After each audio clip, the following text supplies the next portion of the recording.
Hello, sports fans. Welcome to Howard on Sports. My name is Howard. Today, I want to talk about the fact that my dad was never that much of a sports fan, and yet I am. So, how did that happen? Well, first of all, a little bit about my dad. When he was a young guy, apparently he was into the Brooklyn Dodgers, but when they moved to LA many years ago, apparently he lost interest in them and in sports. Now he did take me to a football game, Jets game actually, when they played in Shea Stadium. I believe that was in 1980. He took me.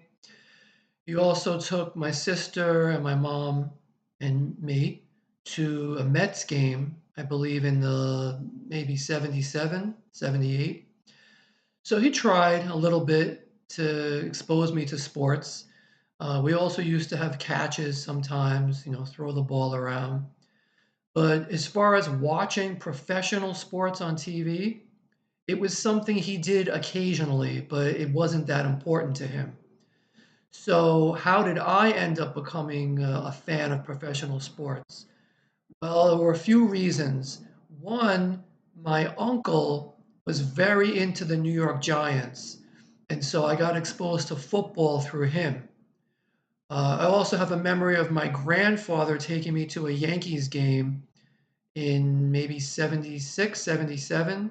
I was very young, and I enjoyed that experience. I have a particular memory where he took me and he also went with a friend named Bert.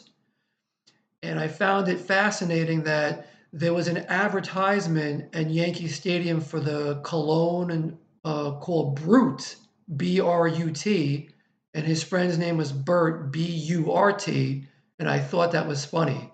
And I still have a memory of that and kind of associating the two words with each other.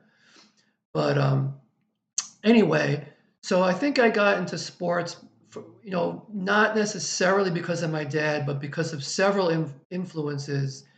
But I'd say the main one was my peers, my friends, my classmates.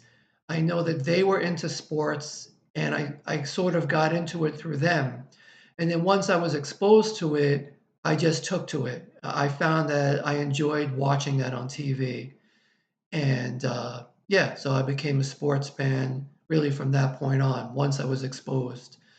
Um, but yeah, as far as my dad goes, yeah, I'm not going to say that he had zero interest in sports, but it was minimal. But in spite of that, I became the sports fan that you see here today.